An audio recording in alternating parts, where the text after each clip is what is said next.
Hello दोस्तों, स्वागत है हमारे नए वीडियो में। दोस्तों, इस वीडियो में हम बिहार एसएससी इंटर लेवल के जीके जीएस के पोर्शन को करने वाले हैं। तो दोस्तों, ये हमारा प्रैक्टिस सेट 5 है, जिसमें हम जीके जीएस के पोर्शन को करेंगे। तो चलिए दोस्तों, वीडियो को स्टार्ट करते हैं। दोस्तों, हम बिहार एसएससी के लिए जीके जीएस की जो प्रैक्टिस सेट है वो हम यूनिक पब्लिकेशन के इस बुक से करने वाले हैं। तो दोस्तों, आप देख सकते हैं इस बुक को। साथ ही दोस्तों, इस बुक को आप मार्केट से भी परचेज कर सकते हैं और ऑनलाइन भी आप इस बुक को खरीद सकते हैं। इस बुक का लिंक मैं डिस्क्रिप्शन में दे दूंगा। तो चलिए दोस्तों, वीडियो को स्टार्ट करते हैं। तो दोस्तों, यहाँ पहला प्रश्न है, निचली बर्मा को भारत में किसके काल में विलय किया गया था?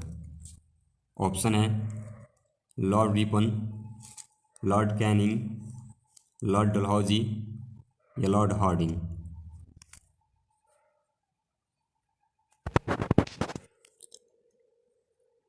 तो दोस्तों, इसका आंसर हो जाएगा Lord Dalhousie, option number C. दोस्तों, निचली बर्मा को भारत में 1852 ईस्वी में लॉर्ड डलहौजी के शासनकाल में विलय कर लिया गया था, जबकि लॉर्ड डफरिन के शासनकाल में 1885 में शेष ऊपरी बर्मा को भारत में विलय कर लिया गया था। साथ ही दोस्तों, इस बात को भी ध्यान में रखें कि पुनः 1935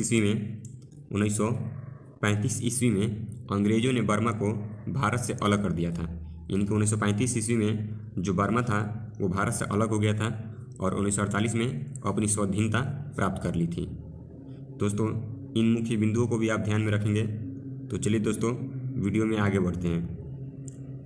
अगला प्रश्न है दोस्तों, barium chloride plus sodium sulphate tends to barium sulphate plus में सोडियम क्लोराइड में कौन सी अभिक्रिया है?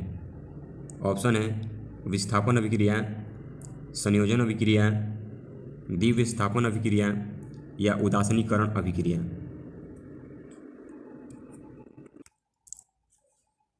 तो दोस्तों, इसका आंसर हो जाएगा ऑप्शन नंबर सी, द्विविस्थापन अभिक्रिया। दोस्तों, यहाँ का जो तत्व है बेरियम वो यहाँ पर सल्फेट के साथ जुड़ गया है और जो सोडियम है वो आकर बेरियम के जगह पर क्लोरीन से जुड़ गया है। तो दोस्तों, इस प्रकार से यह विस्थापित होकर एक दूसरे के जगह पर चला गया है, तो इसको द्विविस्थापन अभिक्रिया कहेंगे। तो चलिए दोस्तों, वीडियो में आगे बढ़ते हैं। अगला प्रश्न है दोस्तों, गांधी जी किस आंदोलन से नहीं जुड़े थे? ऑप्शन है स्वदेशी आंदोलन, भारत छोड़ो आंदोलन, चंपारण आंदोलन या फिर खिलाफत आंदोलन। तो दोस्तों, इसका आंसर हो जाएगा ऑप्शन नंबर ए, स्वदेशी आंदोलन। दोस्तों, स्वदेशी आंदोलन 1905 ईस्वी में लॉर्ड कर्जन के बंगाल प्रांत के विभाजन के विरोध में शुरू किया गया था, जो 1911 ईस्वी तक चला था।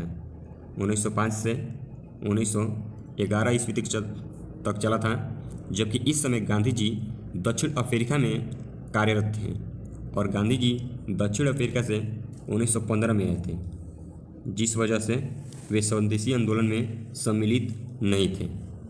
बाकी दोस्तों, बात किया जाए बाकी तीनों आंदोलनों के बारे में, तो 1942 में भारत छोड़ो आंदोलन किया था, चंपारण आंदोलन 1917 में किया था और खिलाफत आंदोलन 1919 के करीब किया था इन्होंने।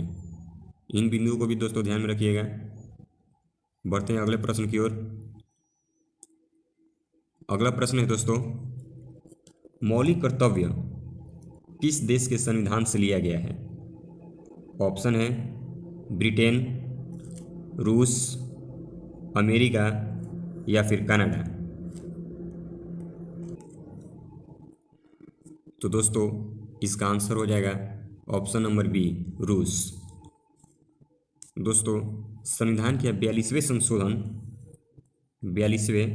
संशोधन 1976 के तहत मौलिक कर्तव्य को रूस से अपने संविधान में जोड़ा गया था, जबकि मौलिक अधिकार की बात की जाए तो मौलिक अधिकार को अमेरिका से लिया गया था।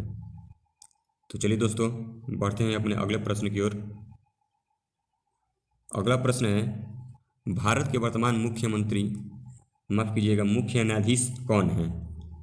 ऑप्शन है N V Raman, Uday U Lalit, D Y Chandrachud या शरद अरविंद बोबडे।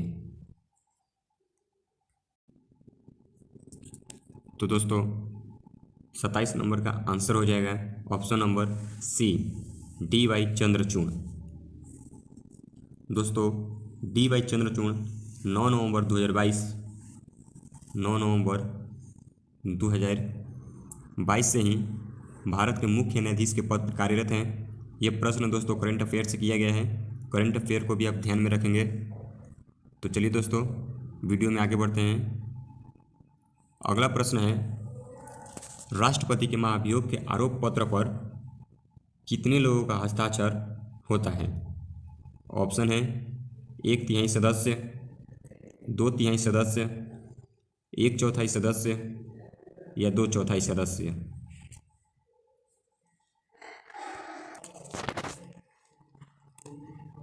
तो दोस्तों इसका आंसर हो जाएगा 1/4 सदस्य, ऑप्शन नंबर सी।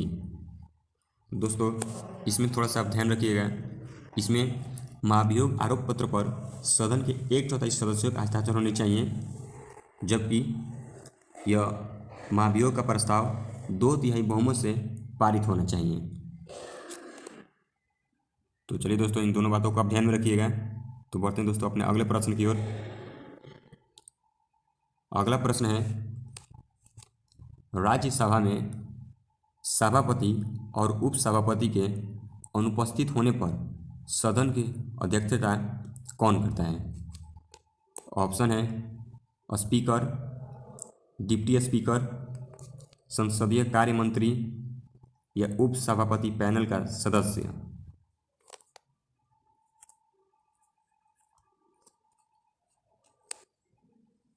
तो दोस्तों इसका आंसर हो जाएगा ऑप्शन नंबर डी, उपसभापति पैनल का सदस्य। दोस्तों राज्यसभा में सभापति और उपसभापति के अनुपस्थित होने पर सदन की अध्यक्षता उपसभापति पैनल का सदस्य करता है और उस समय उसे सभापति के समान ही अधिकार और शक्तियाँ प्राप्त होती हैं। तो चलिए दोस्तों बढ़ते हैं अपने अगले प्रश्न की ओर। अगला प्रश्न है, प्रथम पंचवर्षीय योजना किस पर आधारित थी? ऑप्शन है कृषि, तीव्र औद्योगिकीकरण, गरीबी उन्मूलन या आर्थिक उदारीकरण।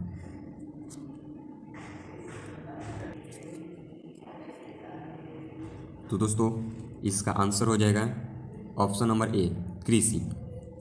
दोस्तों प्रथम पंचवर्षीय योजना 1951 से 1956 तक रही थी, 1951 से 1956 ईस्वी तक रही थी।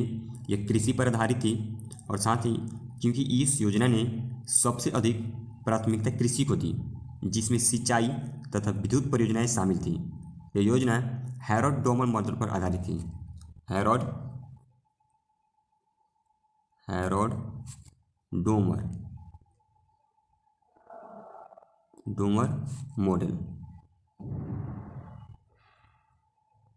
मॉडल पर आधारित थी। इन बातों को भी आप ध्यान में रखिएगा दोस्तों। तो चलिए दोस्तों बढ़ते हैं अपने अगले प्रश्न की ओर। अगला प्रश्न है, अधिकांश प्राचीन बौद्ध ग्रंथ की भाषा क्या थी? ऑप्शन है संस्कृत, मागधी, पाली या प्राकृत। तो दोस्तों इसका आंसर होगा ऑप्शन नंबर सी, पाली। दोस्तों बौद्ध साहित्य की रचना पाली भाषा में हुई है। भगवान बुद्ध ने पाली भाषा में ही उपदेश दिए थे। त्रिपिटक बौद्ध धर्म का प्रमुख साहित्य दोस्तों, इसको भी आप ध्यान में रखिएगा। त्रिपिटक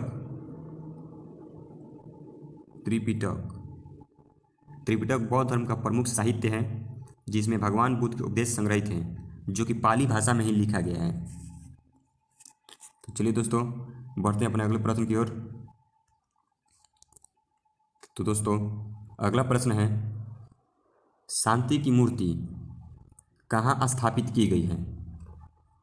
ऑप्शन है गुजरात, राजस्थान, तेलंगाना या आंध्र प्रदेश।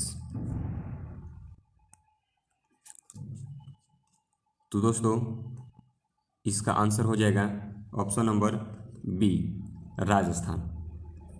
दोस्तों स्टैच्यू ऑफ पीस की स्थापना राजस्थान में की गई है। नवंबर 2022 में जैनाचार्य श्री विजय वल्लभ सुरीश्वर जी महाराज के सम्मान में उनकी 151 इंच ऊंची अष्ट धातु से निर्मित शांति की मूर्ति राजस्थान के विजय वल्लभ साधना केंद्र में स्थापित किया गया है। दोस्तों इस चीज़ को आप ध्यान में रखेंगे।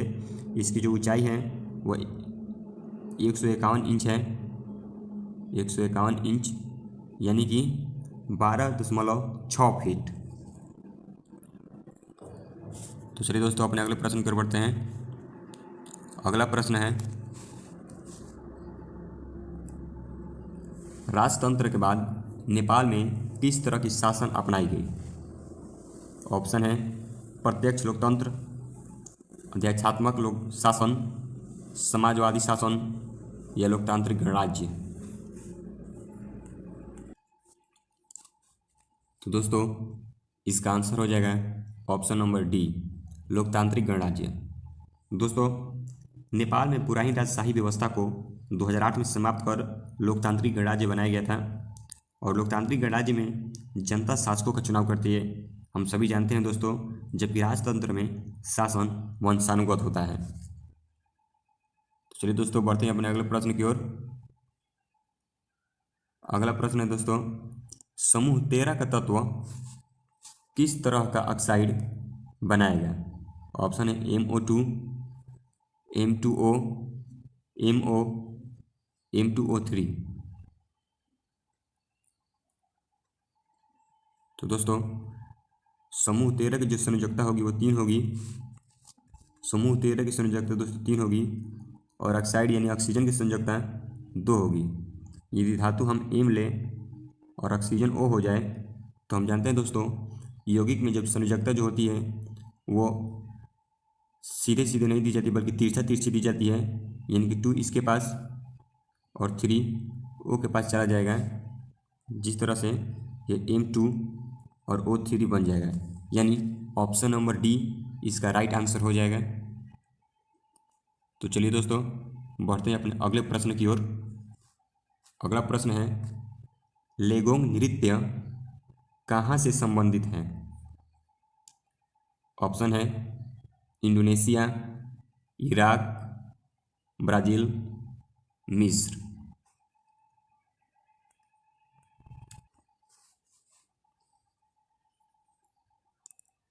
तो दोस्तों इसका आंसर हो जाएगा इंडोनेशिया, ऑप्शन नंबर ए। दोस्तों लोगोंग नृत्य मूल रूप से इंडोनेशिया में किया जाता है और इस नृत्य को 2015 में यूनेस्को के अमूर्त सांस्कृतिक विरासत सूची में शामिल किया गया है। अगला प्रश्न है, किस अनुच्छेद के तहत राष्ट्रपति मौलिक अधिकारों के हनन पर न्यायालय जाने से रोक सकता है? ऑप्शन है 359, 358, 352, 365।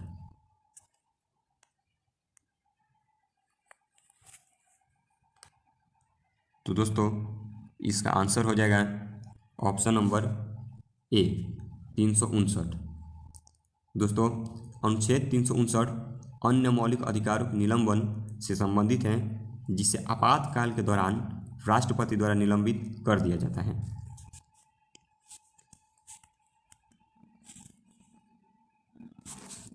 अगला प्रश्न है दोस्तों, 73वां संविधान संशोधन कब हुआ था? ऑप्शन है 1993, 1991, 1990 या फिर 1992।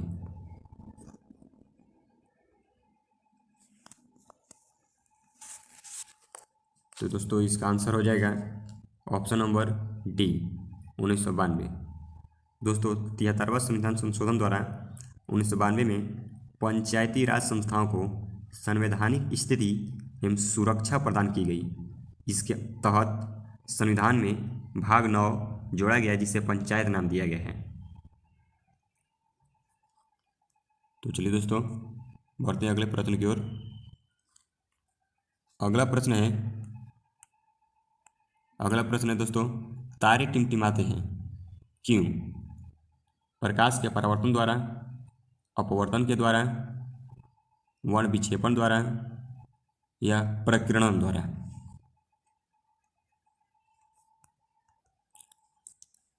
तो दोस्तों इसका आंसर हो जाएगा ऑप्शन नंबर बी, प्रकाश के अपवर्तन के द्वारा। ऑप्शन नंबर बी हो जाएगा दोस्तों, प्रकाश के अपवर्तन के द्वारा। अगला प्रश्न है, दीपोर झील कहाँ स्थित है? ऑप्शन है उड़ीसा, मेघालय, असम, मणिपुर।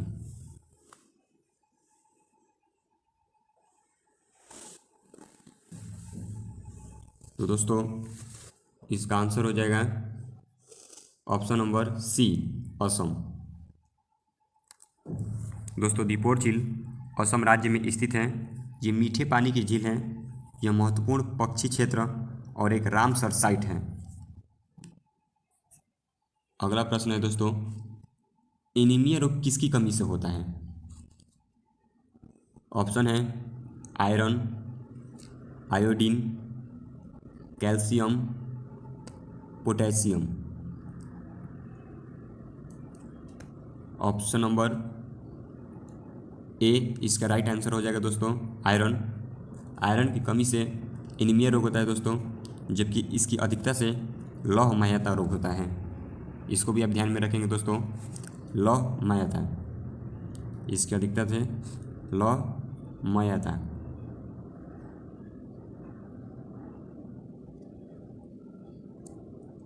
लौह माह्यता रोग होता है।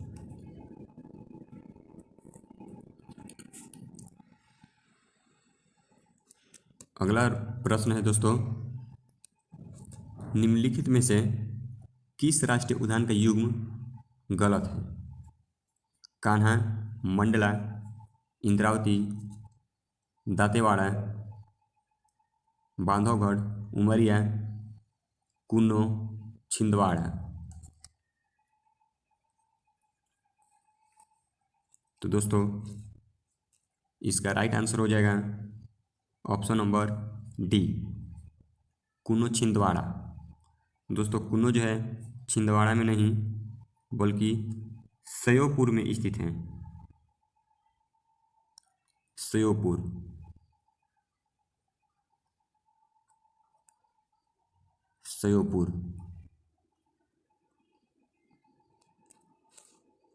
अगला प्रश्न है दोस्तों, भारत शासन अधिनियम 1919 में क्या शामिल था?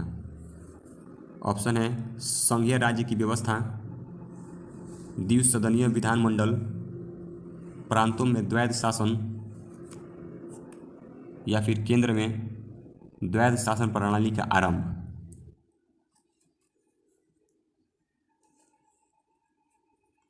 तो दोस्तों इसका आंसर हो जाएगा ऑप्शन नंबर सी, प्रांतों में द्वैध शासन। दोस्तों भारत शासन अधिनियम 1919 यानी कि मॉन्टेग्यू चेम्सफोर्ड अधिनियम, इसको मॉन्टेग्यू चेम्सफोर्ड अधिनियम के नाम से भी जाना जाता है। इसमें प्रांतों में द्वैध शासन व्यवस्था शामिल थी, जबकि द्विसदनीय विधानमंडल, संघीय राज्य की व्यवस्था तथा केंद्र में द्वैध शासन प्रणाली का आरंभ भारत शासन अधिनियम 1935 में शामिल है। तो चलिए दोस्तों हमारा वीडियो यहीं पर समाप्त होता है।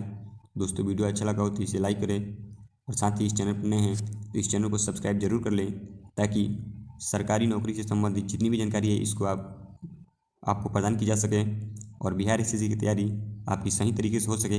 इसके लिए इस चैनल को सब्सक्राइब अवश्य करें। तब तक के लिए मिलते हैं दोस्तों अपने नेक्स्ट वीडियो में।